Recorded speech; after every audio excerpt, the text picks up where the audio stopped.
हजरात, इजराइल पूरी तरह से बर्बाद हो रहा है। इस रिपोर्ट को लगातार इजराइल छुपाने की कोशिश कर रहा था, लेकिन आपको यह जानकर हैरानी होगी कि इस जंग की वजह से इजराइल पूरी तरह से बेकार हो रहा है। 46,000 बिजनेस पूरी तरह से बैंकक्रप्ट हो गए हैं। खुदा की कसम, 46,000, 46,000 business are totally corrupt in Israel. दोस्तों, आप समझ सकते हैं कि 46,000 बिजनेस में अगर पैसा लगा हो तो कितने लोगों का लगा होगा? सब के सब बैंकक्रप्ट। इतना ही नहीं, जो इजराइल का टूरिज्म है ठप हो गया है। दूसरा नहीं, अब तीसरा सुनिए पॉइंट। 2 पॉइंट हो गए। तीसरा पॉइंट ये कि इजराइल के 60% जो इन्वेस्टर्स थे वो पलट गए हैं। यानी 60% इन्वेस्टमेंट अब कम हो गई है। कोई विदेशी व्यक्ति और कंपनी इजराइल में पैसा नहीं लगा रही है। और सुनिए अब चौथी बात, इजराइल के जो बॉन्ड्स हैं वो बिल्कुल कबाड़ा हो गए हैं। सबसे लोएस्ट प्राइस में इजराइल के जो शेयर हैं वो बिक रहे हैं, बल्कि बिक चुके हैं। उधर इजराइल की क्रेडिट रेटिंग भी लो हो गई है। इजराइल की पूरी ओवरऑल रेटिंग डाउन हो गई है। उधर इंटेल $25 बिलियन इजराइल में इन्वेस्ट करने की तैयारी कर रहा था, ऐलान किया था, लेकिन अब इंटेल भी पीछे हो गया है। इंटेल ने भी इजराइल के अंदर इन्वेस्टमेंट करने से पैर पीछे खींच लिया है। अब आप समझ सकते हैं कि कितना बर्बाद है इजराइल। इसके अलावा इजराइल के जो खर्चे हैं वो अलग। इजराइल हथियार खरीद रहा है, इजराइल की जनता सड़कों पर है, नौकरियां खत्म हो रही हैं, बेरोजगारी बढ़ रही है, लूटपाट भी अब इजराइल के अंदर बढ़ चुकी है।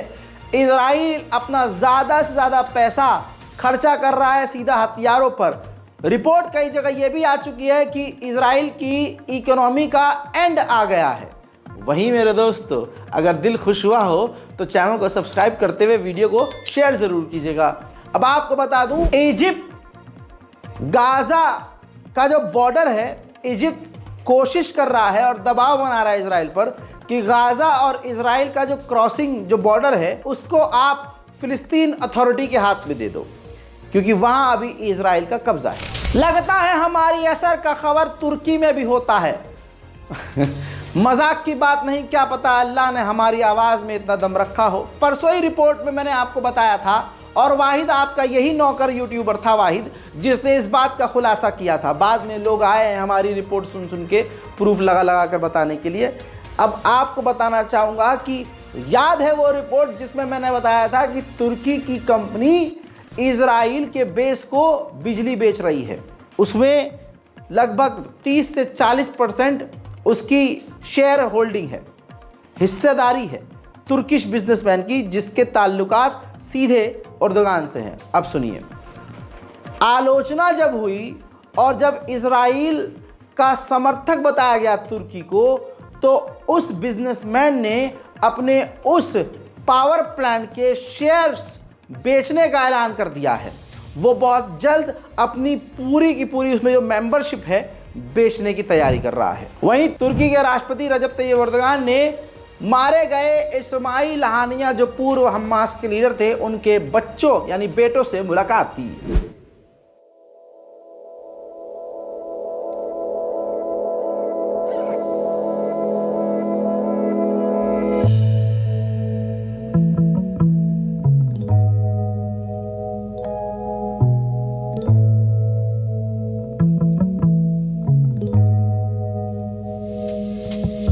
एक लंबे टाइम के बाद तुर्की ने, लगभग 9 दिन के बाद तुर्की ने तुर्की के अंदर इंस्टाग्राम से बैन हटाया, और तुर्की के जो मीडिया मैनेजर हैं, जो कि इंटरनेट संभालते हैं, उस व्यक्ति ने, आपकी स्क्रीन पर देखिए, सबसे पहला पोस्ट किया इस्माइल हानिया का ही, और इस तरह से इजराइल अमेरिका के इस सोशल मीडिया प्लेटफॉर्म की पावर पर मूत दिया और साफ साफ तुर्किश भाषा में इस्माइल हानिया को शहीद घोषित किया। अब फेसबुक यानी मेटा और इंस्टाग्राम कुछ नहीं कर पाए। इजराइल पूरी तरह से बर्बादी की तरफ है, बेरोजगारी की तरफ है और नेतन्याहू के खिलाफ अब इजराइल के अंदर खतरनाक प्रदर्शन बढ़ चुके हैं।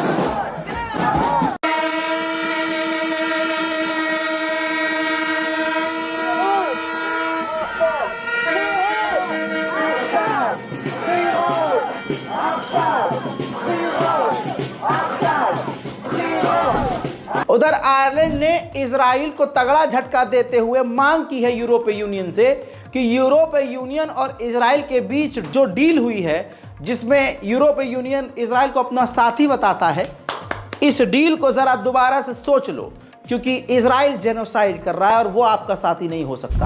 वहीं ताज़ा तरीन एक ब्रेकिंग न्यूज़ बताऊं तो लेबनान के ऊपर तस्वीर देख लीजिए। लेबनान के ऊपर इजराइल ने फिर खतरनाक हवाई हमले किए हैं। इन खतरनाक हमलों में हिजबुल्लाह के ये 2 लीडर मारे गए हैं, 2 कमांडर मारे गए हैं। फिर इसी तरह से हिजबुल्लाह ने जवाबी कार्रवाई की और इजराइल के ऊपर दर्जनों रॉकेट और ड्रोन दागे, जिनमें से कई ड्रोन इजराइल के इलाकों में गिरे हैं। देखिए, עוד אחד.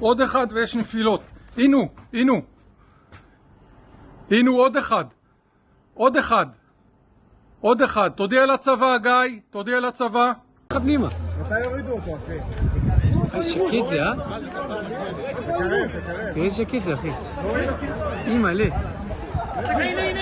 מסתובב פה ככה, ראית? יואו, תראה איך זה עף. יאללה. יאללה, זה עלינו. זה עלינו נוסע, הוא לא לכיוון.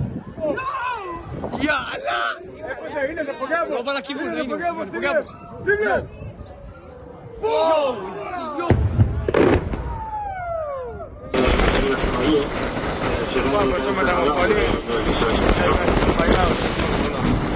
ईरान के हमले की आशंका बढ़ी हुई है। ऐसे में इजराइल की मार्केट में हड़कंप मचा हुआ है। लोगों के हाथ में जो आ रहा है खरीद कर अपने घरों के अंदर भर रहे हैं। देखिए,